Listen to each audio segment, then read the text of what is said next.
Hey, record loving friends, this is Brian from Tokyorecordstyle. I am outside of the world famous Budokan, live at Budokan.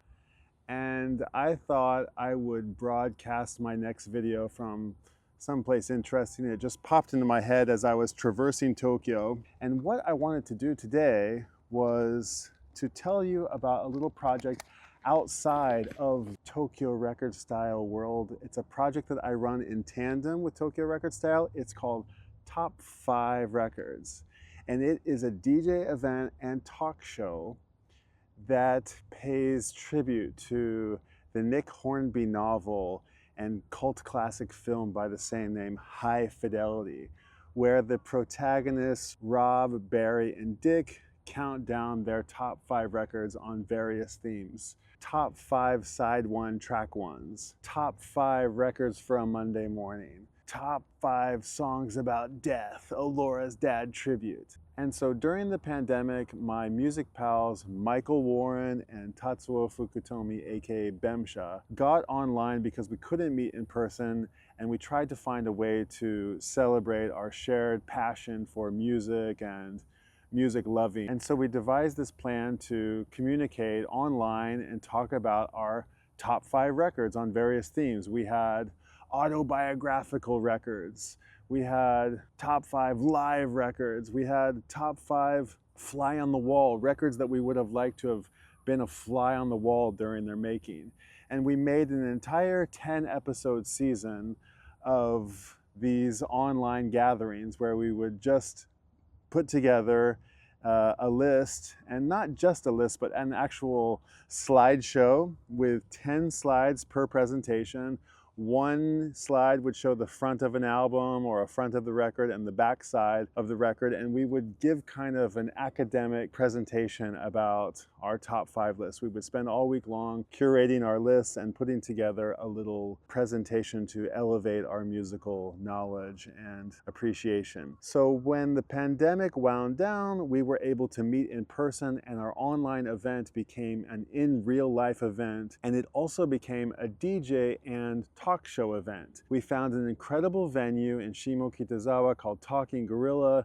They had a pair of decks and a mixer and a PA, and we would come there each week and we would do our top 5 records presentation talk show in front of a live audience, sandwiched by sets of DJing. Really fun way to come together and talk about music. And we took a cue from the Smart List podcast, where the 3 of us would invite 1 guest or 2 guests, and so we would have 4 or 5 DJs sandwiching this talk show. A couple of hours of music, a break time where we would take turns presenting our top 5 records, close the evening with more music. So we had to go on hiatus after hosting 14 episodes because our venue closed, and we have been on the hunt for a new venue for quite some time, and we finally found a killer space called Bar Kurage. Kurage means jellyfish in Japanese, which is in the Mustard Hotel complex in Shimokitazawa, which is a really hip bohemian neighborhood of Tokyo with some 17 record shops.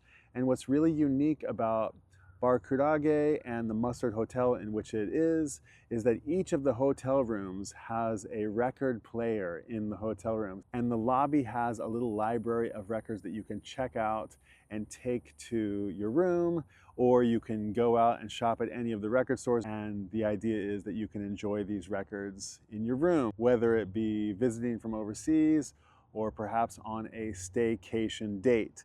So Wataru-san, who runs Bar Kurage, we pitched this event to him, and he was really keen to welcome us to this new space. We're very excited. We've already had 1 soft launch event just to make sure everything worked, went off without a hitch.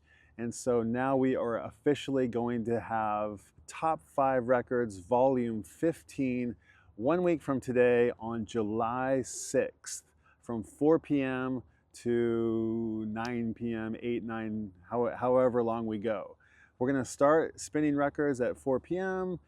we'll have a couple of DJs, me, Michael, or Bemsha, and we'll have our talk show event time, and followed by 2 more DJs. And the theme for this upcoming event will be on the road again, because we are going to be on the road again with Top 5 Records. And it'll be up to each of the DJs and each of the presenters to determine how they want to interpret this notion of on the road again. It could be songs about movement, songs about travel, songs about being on the road, songs about cars, trucks, and buses, and so on. So we'll welcome 2 very special guests, Kai-san and Miho. We have 2 female DJs that we're very excited to welcome. They're actually our first female DJs. And what I thought I would do is that I would recap one of my top 5 presentations from a past event. That past event that I'm going to recap for you today, and the reason that it has brought me to Budokan is because one of our events was on the theme of heroes just for one day, a tribute to David Bowie's classic record. And I thought so many heroes have played the Budokan before, so I should bring my top 5 list, a recap of my list of top 5 records. Now, for that particular event, each of us interpreted the notion of heroes just for one day in different ways, and the way that I interpreted it was to feature records about heroes, about superheroes actually. So I am going to give you my top 5 records on the theme of heroes just for one day. Now, the rules are bendable and we're not sticklers about it, but we have a understood rule that you should own the records that you put on your top 5 list. And we allow bonus records and, we allow some bending of the rules. And I'm going to count down my top 5 records, but I am going to include an honorary mention at the beginning and then count down to my number 1 song. Starting with number 6, okay? Honorary mention of my top 5 records. Number 6, the song Nobody Loves the Hulk from 1969 by the band called The Traits. Now, I don't own this record, but I'm going to tell you a little bit about this record. The Traits were an American garage band that formed in New Rochelle, New York in 1967, and they're only famous for this one novelty song, Nobody Loves the Hulk, which was released in 1969. And it has appeared on compilation albums, and it's been covered by other artists, and it remains a collectible artifact among Marvel enthusiasts, especially Hulk maniacs. Not the Hulkamania that you're thinking of. It was written by a teenage girl named Rosalind Rogoff, who was a classmate of the Traits, and she said in a recent interview, "I was a nerd then and I still am. I was very much into comics when I was young and still am." Bonus fact about Nobody Loves the Hulk: it was emerald green wax and 2,000 copies were pressed and sold via mail order. It's highly collectible. Unfortunately, I couldn't afford one. I looked for one online. But this kicks off my top 5 list as an honorary mention. Next up is number 5, official start. Believe it or not, I'm walking on it. I never thought I could feel so free. If you're my age, you remember this TV show from your youth, Greatest American Hero. This is, believe it or not, the theme song from the TV show Greatest American Hero from 1981 by Joey Scarberry on Elektra Records. The Greatest American Hero was an American comedy drama superhero television series on ABC from 81 to 83. And the series featured Ralph Hinckley, the character's name, who was a school teacher and an FBI agent who he gets intertwined with, and the lawyer Pam Davidson, who is the love interest. And the series chronicles Ralph's adventures after a group of aliens give him a red and black suit that grants him superhuman abilities. They instruct him to use it to fight crime and injustice, and Ralph hates wearing the suit and he loses the instructions and has to learn how to use his powers by trial and error, often with comic results. And the suit grants him a number of superpowers: the power of flight, super strength, invulnerability, invisibility, precognition, telekinesis, X-ray vision, super speed, pyrokinesis, shrinking, holographic vision, and even the ability to detect the supernatural. These different powers often come as a surprise even to himself. The suit also enables him to fly, but he does not have any skill in landing and frequently crashes in a very undignified way in the series. And the symbol here on Ralph's uniform resembles the Chinese character Chu, which means center or middle, which is why maybe the series was popular here. And it was known as Flying Red Center Hero. And the bonus fact of Believe It or Not was that it was featured in episode 8 of Seinfeld, which was the Susie episode where Elaine's colleague can't remember her name and calls her Susie all the time. And George has an outgoing message on his phone that says, "Believe it or not, George isn't home. Please leave a message after the beep. I must be out or I pick up the phone. Where could I be? Believe it or not, I'm not home." Which is a really ridiculous episode of Seinfeld. So anyway, that's number 5, officially number 5. Number 4, the theme song from Flash. Da da dun dun dun dun dun dun dun dun from Queen on Elektra from 1981. This was written by Brian May. It's the theme song to the cult classic film Flash Gordon. I loved this movie as a kid. And this was directed by Italian director Dino De Laurentiis, who approached Queen about making the soundtrack. And Roger Taylor explained that they wanted to make the first rock and roll soundtrack about a movie that wasn't about music. Rock and roll music had only ever been put into movies that were about rock and roll. And one side of the full-length LP has a number of songs on it, and the backside has a sort of orchestral soundscape. The album has dialogue from the movie all across it, which was very new at the time, but now it's quite commonplace to include dialogue lines from the film on the albums. Think of Life on Mars, Ashes to Ashes, Pulp Fiction, Reservoir Dogs, Shaun of the Dead, and Hot Fuzz. Dino De Laurentiis was not into this when the band submitted this as the theme song, but his partners convinced him that Brian May had really captured the essence of the movie in this song and convinced Dino to accept it as the song. He said, "This is something that is going to work, and Brian has actually captured the essence of the movie in this piece of music." And eventually, De Laurentiis accepted the music, and it's become one of the most iconic soundtracks of all time. Bonus fact, May plays all the instruments except for the rhythm section, and he used an Imperial Bossendorf grand piano with 97 keys instead of 88, having an extra octave on the low range, as well as the Oberheim OB-X synth, which he plays in the video, and his homemade red special electric guitar. An interesting side note, the day that Flash Gordon was released, December 8th, 1980, coincided with the awful news of John Lennon's assassination. The following day, during Queen's concert at London's Wembley Arena, they paid tribute by playing a version of Imagine. Okay, number 4. Number 3. Oh, and I'll mention that when I went to go pick this up at Anchor Records in Shinjuku, I saw it listed on the website, but when I showed up at the shop, they didn't actually have it. They dug everywhere and they said, "We're really sorry, we don't know where it is. It was listed on the website, but somebody must have bought it." So as a consolation, they gave me a Superman record, which was really nice. So that was a little bonus that I got from them not having my record, which I eventually got for like 400 yen. But this is kind of a fun one too. And on the superhero theme, number 3, one of your favorite artists, Prince, Bat Dance, 12-inch single from the 1989 original Batman with Michael Keaton and Jack Nicholson. Bat Dance by Prince, 1989. Was written for the Batman soundtrack, although it was never on the actual soundtrack. Helped by the film's popularity, the song reached number 1 in the US, becoming Prince's 4th American number 1 single and his first number 1 since Kiss in 1986. And Bat Dance is the chaotic, industrial, avant-garde dance beat that changes gears into a slinky, funky groove before changing back into the song's conclusion.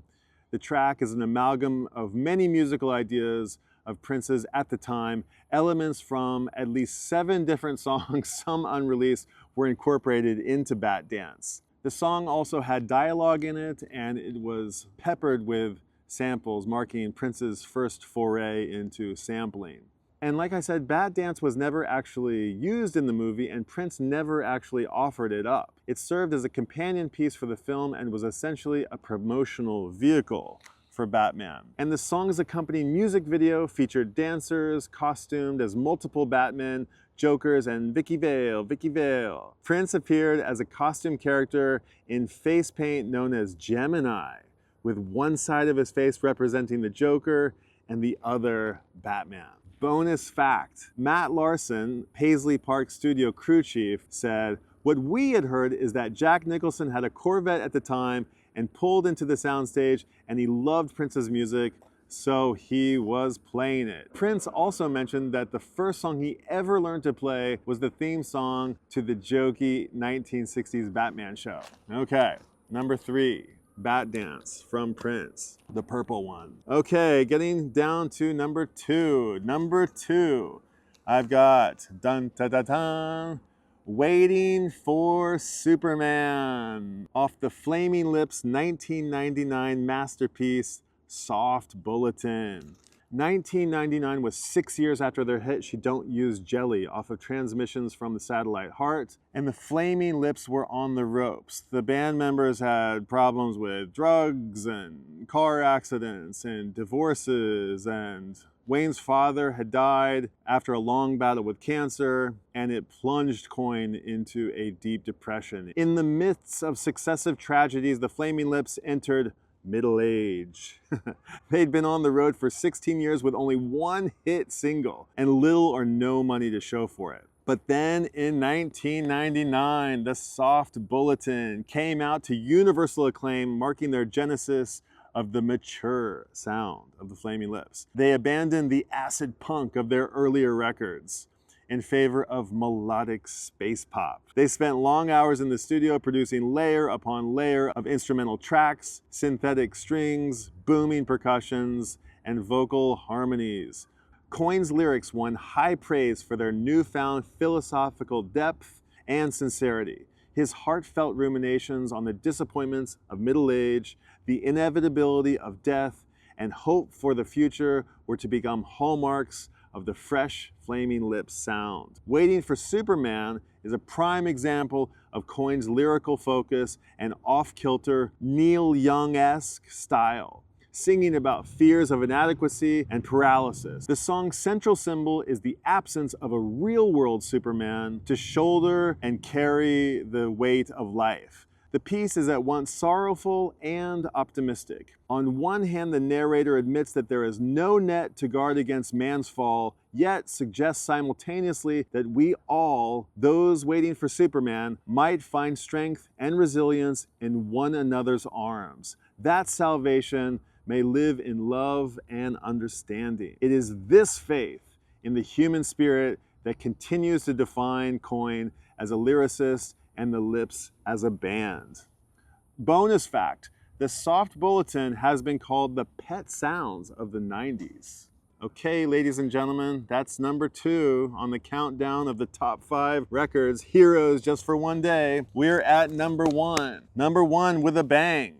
I deliberated putting this on the list at all, but after listening to this song half a dozen times, I was convinced that this should be the number 1 song on this list because this song absolutely bangs. It is Magneto and Titanium Man by Paul McCartney, off of Venus and Mars. One of the albums that is considered one of his worst, but I think is actually one of his best. Venus and Mars has a killer cover here by Hypnosis, the same people who brought you Dark Side of the Moon.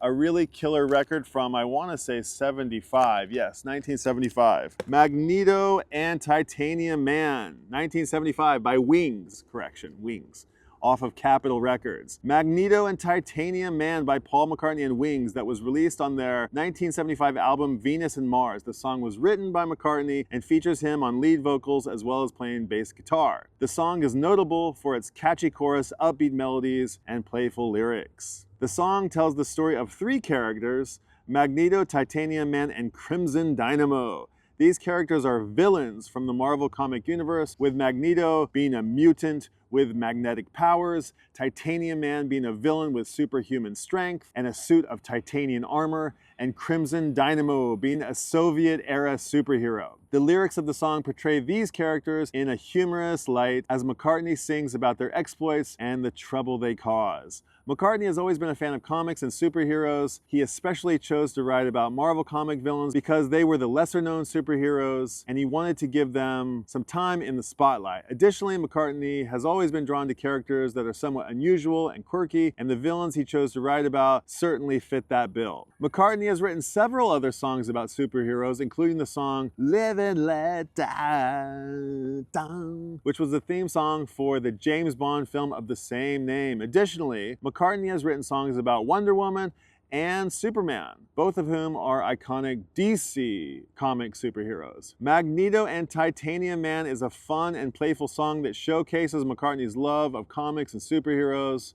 It's become a fan favorite and helped introduce Marvel comic villains to a wider audience. The song continues to be a beloved part of the Paul McCartney catalog and a fan favorite at live shows. The comic art of Magneto was created by Stan Lee and Jack Kirby, and Titanium Man and the Crimson Dynamo, created by Stan Lee and Don Heck, was projected onto the large screen behind the band during their live performances. McCartney met with Kirby on the LA leg of the tour, giving him front row seats and backstage passes. His daughter was a big Wings and Beatles fan, and Kirby backstage gave Paul and Linda an original drawing that he did of them.